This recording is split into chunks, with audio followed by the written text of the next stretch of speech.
നമസ്കാരം. സമൂഹ മാധ്യമങ്ങളിലൂടെ ജനങ്ങൾ ഓരോ ദിവസവും അതിജീവിക്കുന്നത് വ്യത്യസ്ത സ്വഭാവമുള്ള ഓൺലൈൻ തട്ടിപ്പുകളെയാണ്.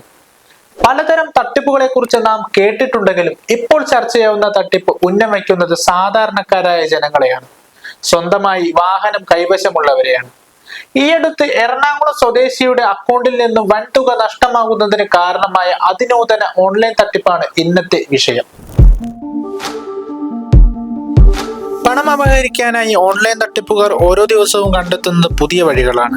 ഇപ്പോൾ രൂപപ്പെട്ട തട്ടിപ്പിന്റെ രീതി കുറച്ച് വ്യത്യസ്തത നിറഞ്ഞതാണ്.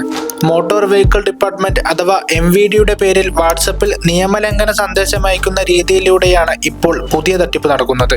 തട്ടിപ്പ് സംഘം ഉപയോഗിച്ച രീതിയാണ് ഇനി പറയാൻ പോകുന്നത്. ഏപ്രിൽ 11 എറണാകുളം സ്വദേശിയുടെ മൊബൈലിലേക്ക് ഒരു സന്ദേശം എത്തുന്നു. നിങ്ങൾ നിയമലംഘനം നടത്തി നിരത്തിലൂടെ വാഹനം ഓടിച്ചു എന്ന രീതിയിൽ. ഇതിന് പിഴയായി 20,000 രൂപ ആവശ്യപ്പെടുകയും കൂടാതെ പ്രസ്തുത സന്ദേശത്തിൽ വാഹനത്തിന്റെ ചലാൻ നമ്പർ, നിയമലംഘനം നടത്തിയ തീയതി, വാഹനത്തിന്റെ നമ്പർ എന്നിവയെല്ലാം ഉൾപ്പെട്ടിരുന്നു.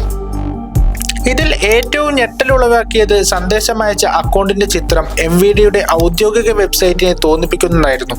കൂടാതെ ചലാൻ ലഭിക്കാൻ സന്ദേശത്തിനൊപ്പമുള്ള പരിവാഹൻ ആപ്പ് ഡൗൺലോഡ് ചെയ്യണമെന്ന നിർദ്ദേശവും ഇതിൽ ഉൾപ്പെടുത്തിയിരുന്നു. സന്ദേശം വിശ്വസിച്ച് ആപ്പ് ഡൗൺലോഡ് ചെയ്ത ശേഷമാണ് അവിശ്വസനീയമായ രീതിയിലുള്ള തട്ടിപ്പ് നടന്നത്. ഡൗൺലോഡ് ചെയ്ത ശേഷം ആപ്പിലൂടെ 1 രൂപ അടയ്ക്കാനായിരുന്നു തട്ടിപ്പ് സംഘത്തിന്റെ നിർദ്ദേശം. എന്നാൽ സംശയം തോന്നിയതോടെ ഇയാൾ രൂപ നൽകിയില്ലെന്ന് മാത്രമല്ല, ആപ്പ് ഡിലീറ്റ് ചെയ്യാൻ വിട്ടുപോവുകയും ചെയ്തു. ഇതിനിടെ ഇയാൾ ക്രെഡിറ്റ് കാർഡ് ഉപയോഗിച്ച് മൊബൈൽ റീചാർജ് ചെയ്തതിന്റെ തൊട്ടു പിന്നാലെ അക്കൗണ്ടിൽ നിന്ന് 9,999 രൂപയുടെ 2 ഇടപാടുകൾ നടക്കുകയും ചെയ്തു. ഇങ്ങനെയാണ് വാഹനത്തിന്റെ പിഴയടയ്ക്കുന്നതുമായി ബന്ധപ്പെട്ട പുത്തൻ തട്ടിപ്പ് പുറത്താവുന്നത്. എന്നാൽ ഇതിനെതിരെ രംഗത്തെത്തിയ MVD തങ്ങൾ ഒരിക്കലും വാട്സപ്പിൽ ആർക്കും ഇത്തരം സന്ദേശം അയക്കാറില്ലെന്ന് വെളിപ്പെടുത്തി.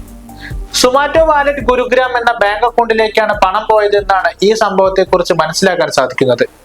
ഇത്തരം തട്ടിപ്പുകൾ നേരിടുമ്പോൾ ഉടൻ തന്നെ സൈബർ സെല്ലിന്റെ പരാതി പരിഹാര നമ്പറിൽ വിവരം അറിയിക്കുക.